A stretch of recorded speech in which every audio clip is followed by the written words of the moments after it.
Laudato si, Laudato si.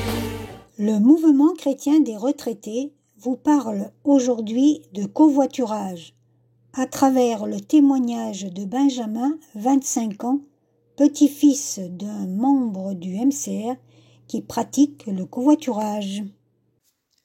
Le covoiturage, qui est le fait de se déplacer à plusieurs dans une même voiture pour aller d'un point A vers un point B, est encore peu développé en France. En effet, il y a encore 41% des trajets effectués par une voiture qu'ils le sont par des personnes seules. Cela pose un problème d'un point de vue écologique, puisqu'on sait que la voiture individuelle représente 15% des émissions de gaz à effet de serre en France. Le covoiturage permet donc d'améliorer la qualité de l'air, car si on partage le même véhicule, ça permet de diviser par plusieurs les émissions de CO2 produites. Si on est deux, on peut diviser par deux, etc. Cela a un effet très positif dans la lutte contre le changement climatique, puisque ça permet de minimiser la pollution de l'air. Cette division du CO2 produit marche aussi pour le coût du trajet, qui est divisé par le nombre de passagers.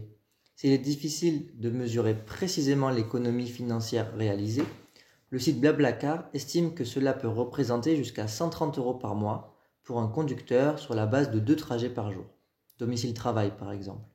Le covoiturage peut donc avoir un impact très positif sur le budget des ménages. C'est un avantage qui n'est pas négligeable.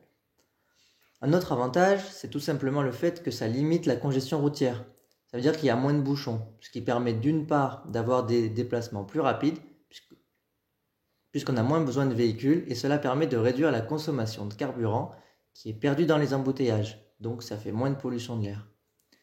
Un autre avantage qu'on n'imagine pas forcément, c'est que ça réduit la demande de stationnement.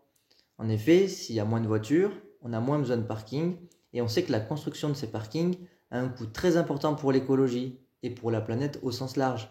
Du coup, ça permet de limiter le nombre de parkings et au final de réduire l'empreinte écologique de la voiture.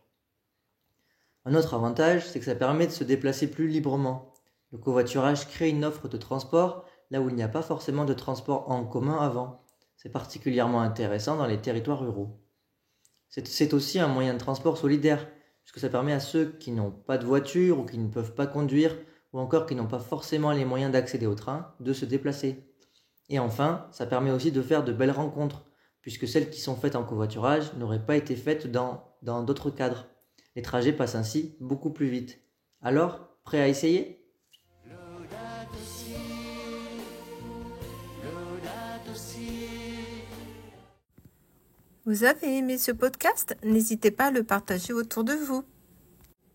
Podcast réalisé par le Mouvement chrétien des retraités.